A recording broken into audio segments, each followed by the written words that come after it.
talking of hit movies, Shawshank Redemption, obviously, you know, great movie. one of your most... Yes, everyone loves that movie. And if that's one of those movies, anyone puts their, you know, best films of all time list together, it's always on. It's always on there. It's always on there. And yet, that film has never been a hit. Tanked at the box office. And the reason for that is, of course, is that the only real marketing movies get, I think, is word of mouth. You can promote it all you want, but if the first few audiences go there and come back and can't say, I really saw this great film, then you're not going to go very far. So people went to see the Shawshank Redemption, and then they came back, oh, man, I saw this really terrific movie. It's called the... Shank Sham. Shim Shock.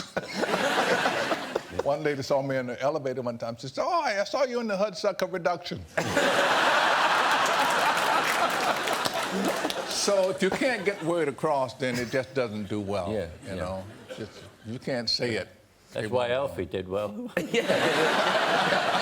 got it. And was that the film that turned you into sort of Mr. Narration? Yeah, that was it. Because it's so special, that narration. And now, we have got a little kind of Shawshank mashup. So would you mind lending your voice to it? I go on. I go on. Okay. Yeah, there you go.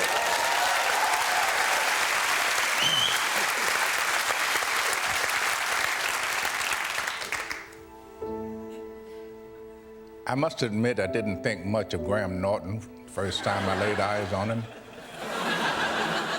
Looked like a stiff breeze could blow him over. That was my first impression of the man. I could see why some people took him for annoying. He had a walk and a talk that just wasn't normal around here. And boy, did he drink.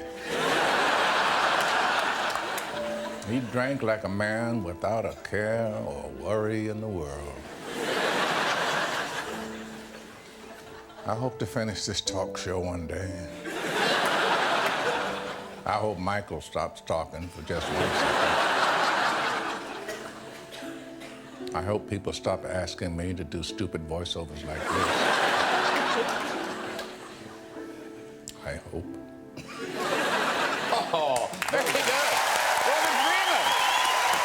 Very good. Thank you very much for doing that. And wasn't there a thing where you had a medical emergency on Cranford when you were in full garb? Oh, a tooth. Yes. During a scene, we were doing a scene, and I had to say, and look at the... I said, it's my tooth. My tooth's come out. So they said, well, we'll get you organised. And we were out at Ealing. So they said, yes, the dentist, we will see you.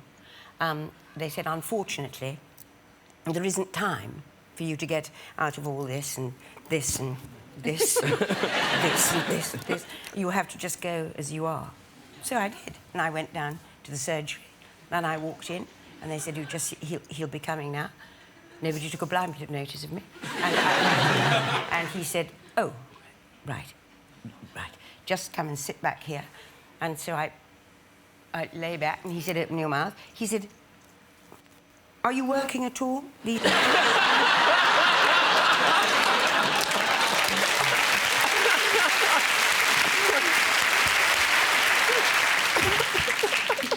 No, I just get dressed up like this to go to the dentist. I always wear a bonnet when I go to the dentist. Yes. I'm an actress. Silly. And what was amazing reading about you, preparing for this, I did prepare, seriously, was that given how kind of long and illustrious your career has been, the big success, the kind of the movie success and the American success, that came relatively late and relatively recently. Well, it did come late. It came with Mrs. Brown. which was actually originally made for television, directed by John Madden, who's directed the film that Dev and I are in at the moment. And then suddenly I got a film career and went back to America after 38 years. I'd been there with Yo Vic. So you hadn't been to America for 38 I had never years? been back because I had such a wonderful time 38 years ago that I thought I never want to come back. It'll never be the same. And then I went back, and everybody in America said, apart from Mrs. Brown and M in the Bond films, what other work have you done? So, you know, I thought, well, that's the whole of Shakespeare, Chekhov, Ibsen. But it was wonderful. It was thrilling. And of course, you were Oscar nominated for that. Yes. And I think I've got a picture of you and Mrs. Brown. Sorry. No.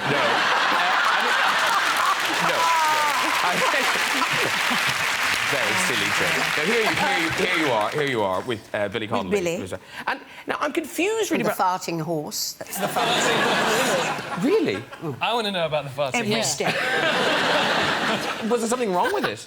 Well, you ask the horse. How often would it... Every step. Every step? That's terrible. So if you listen to the soundtrack of Mrs. Brown... I think they put music over it. Yes. And when Mrs. Brown came along, then you were off like a racehorse. The next one, Shakespeare in Love, you won the Oscar for. There you are. And that isn't a great look. But and winning the Oscar for that, you were, you know, it's not the largest role in the world. That's a very little role. That's what I was trying to avoid saying. You're hardly in it. But, so, were the other actresses who were... You've changed since then. You were so polite once to me. But were the other actresses a bit peed off that you, lady who worked for 8 minutes, went off with Well, Oscar? I didn't ask, did I? No, you were just... I just took it and went. Yes. While we're blowing smoke, we should say huge congratulations, Golden Globe nomination. Thank you.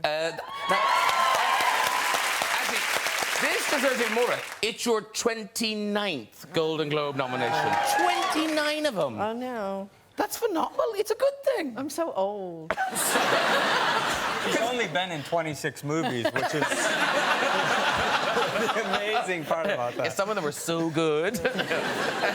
But here's the thing. Like, so obviously now it's a well-oiled machine, and it's sort of, you know, stylists and this and that, and be here, da-da-da. Yeah. But back when you started going, back in kind of the Deer Hunter, Kramer versus Kramer days, was it very different? It was very different. It was, the Golden Globes was a little afternoon event that was held at lunchtime, and it was on closed circuit television for the Los Angeles area, Los Angeles County only. I remember Jack Nicholson was there really drunk at 1:15 in the afternoon, and it was a great, you know, just go forever. But I was there after Kramer versus Kramer giving birth to my first child. And in those days, I didn't have, you know, they didn't lend you dresses, so you had to buy something, and I didn't have any money. So I wore my wedding dress, as you would. And it was a perfectly nice white silk dress.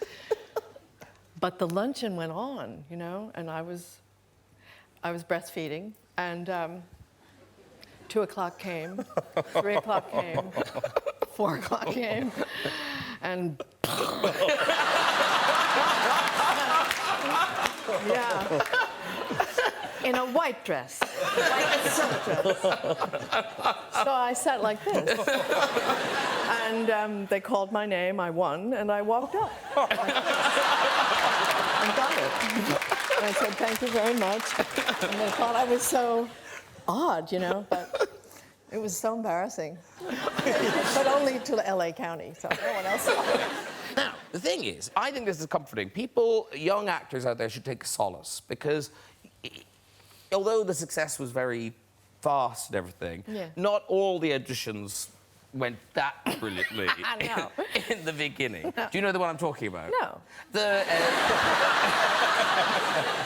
Well, maybe it did go brilliantly. The one with Dino De Laurentiis. Oh, auditioning, yes, Yeah. yes. Well, that was for King Kong. Not for the Kim. girl. Yeah, for the girl. I mean, she's very good. Now I could play the other one. Now I got that down. But yeah, that was Dino De Laurentiis Sr. And his son had seen me in a play. And so I went up to the top of the Gulf and Western building, like the 33rd floor, and he had this amazing office that looked all over Manhattan, and he was back there. And I walked in, and his son was sitting there, very excited that he'd brought in this new actress. And the father said to his son, in Italian, because I understand Italian, he said, "Che brutta." You know, why do you bring me this ugly thing? Whoa. Yeah, very sobering, you know, as a young girl. So I said to him, "Mi dispiace molto, you know, but I understand what you're saying. I'm sorry I'm not beautiful enough to be in King Kong."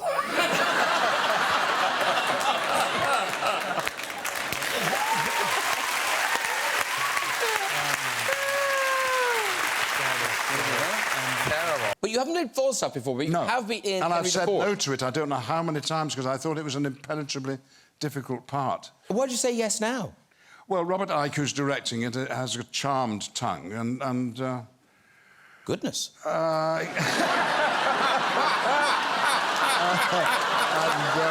the audition. Quite the audition.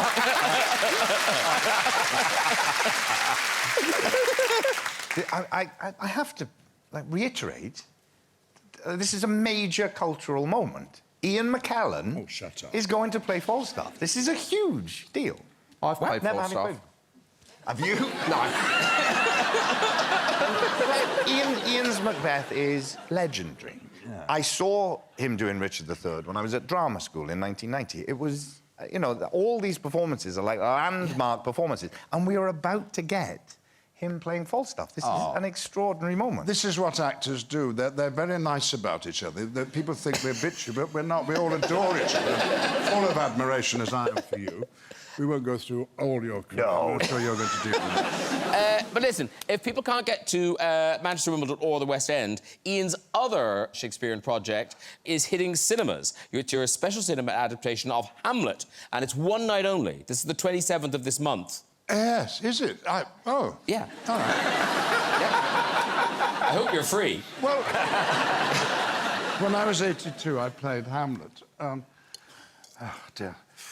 Sean Mathias, who's a director I work with most, had this idea that I might be able to give a new aspect to a part that many, many people, including Michael, have played.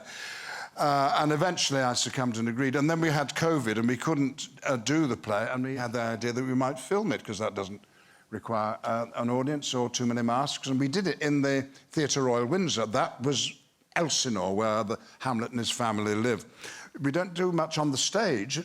So this isn't a film of the eventual stage. No, it's not. This is something else. This is a film, a cinematic film. Okay. But using the empty theatre as our palace. So we're in the dressing rooms, in the corridors, in the auditorium, and one night on the roof, because Hamlet meets the ghost of his father on the battlements of Elsinore.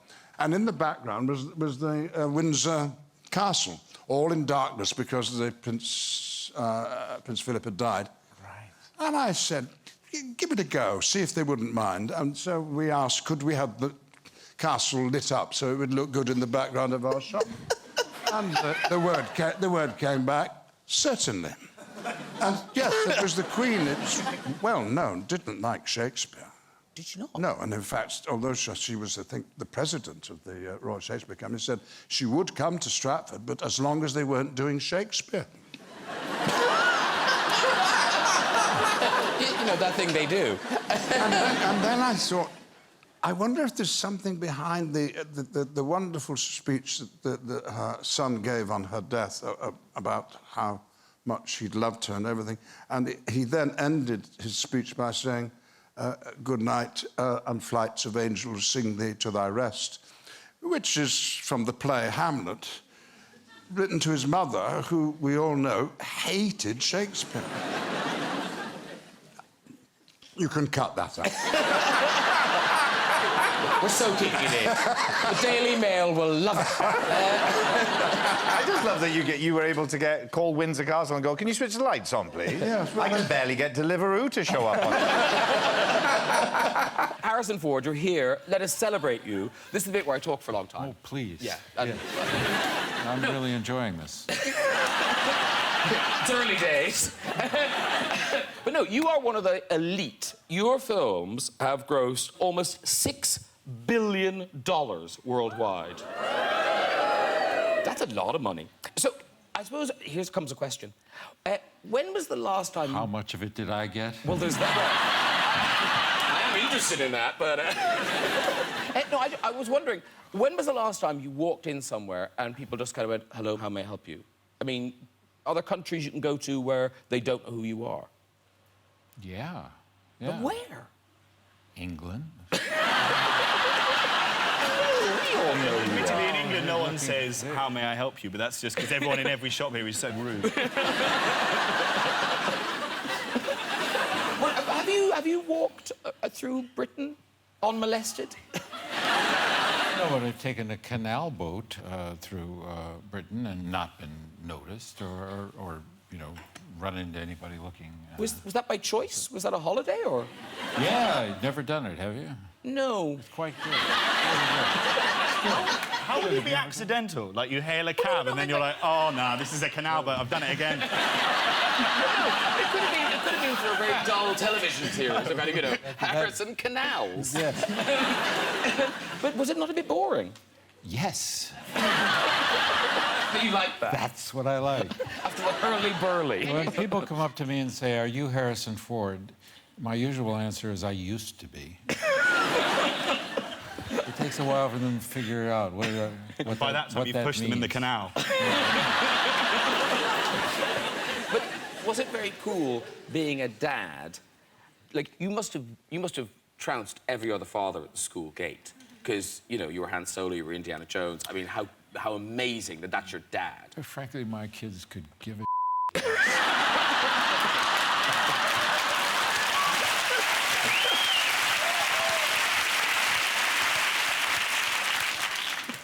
and would not deign to be friends with anybody who did care. Oh, really?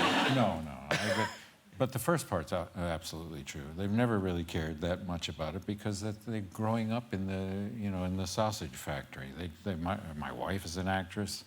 I'm an actress. It just doesn't. It doesn't really matter to my kids. Yeah. So, your films have earned $6 billion, A lot of people will be resting on the laurels, but you are working as hard as ever. Your latest film, Ender's Game, we'll talk about it in a second. Yeah. And I just wondered, that work ethic, does that come from the fact that at the other end of your career... career... the fact that I spent it all. And I still have to go to work. No, I like to work. I love working. I can't imagine what I would, what I'd do all day long if I didn't work occasionally. And famously, obviously, you were a carpenter when you started out.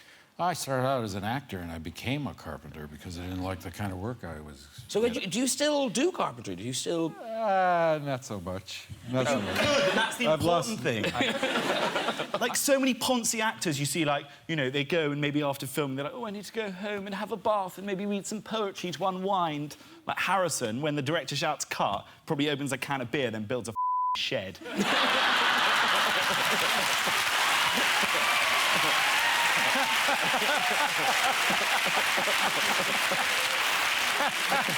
I mean, is it kind of intimidating when Dame Maggie Smith is on the set? For you, not for you.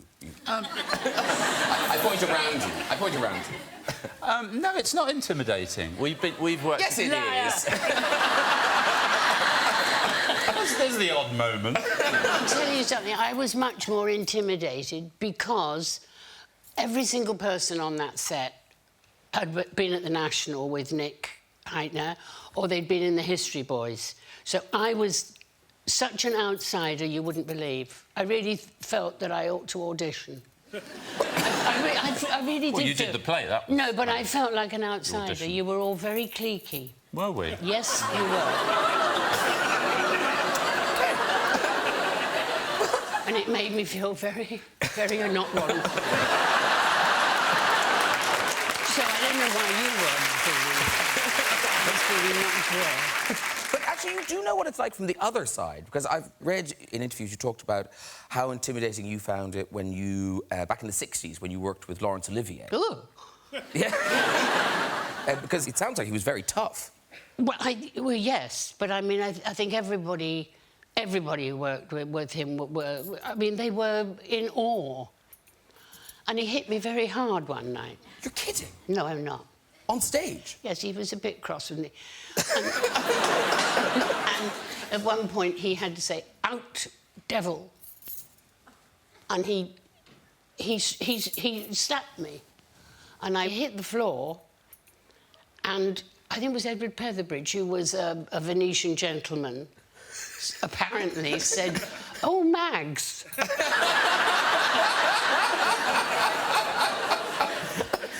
But I don't remember, because I literally went out, and I remember saying, well, I did see stars at the National Theatre. I really did. But when you did Desdemona to his Othello, it does sound like you gave as good as you got. Yes.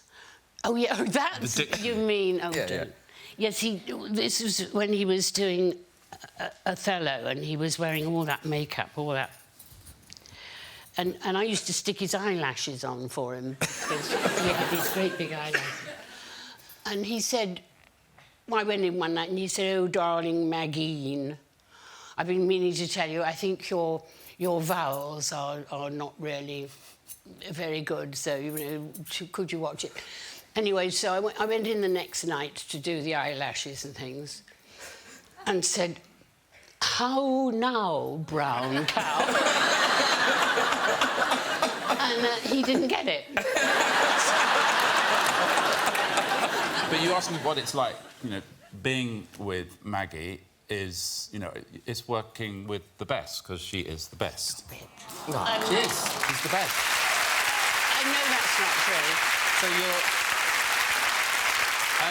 And before you film or before you go on stage, you're getting, like, fantastic nuggets about Noel Coward and Laurence Olivier, or being taught Polari by Kenneth Williams, or working with Betty Davis. Yeah. And she's really naughty as well. But the thing is, you have had this extraordinary career, and, you know, I mentioned the Oscars in the introduction and things, but Harry Potter, weirdly...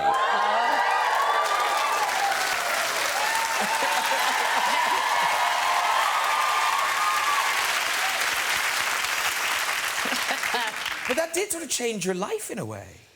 Well, yes, a lot of very small people kind of used to say hello to me, and that was nice.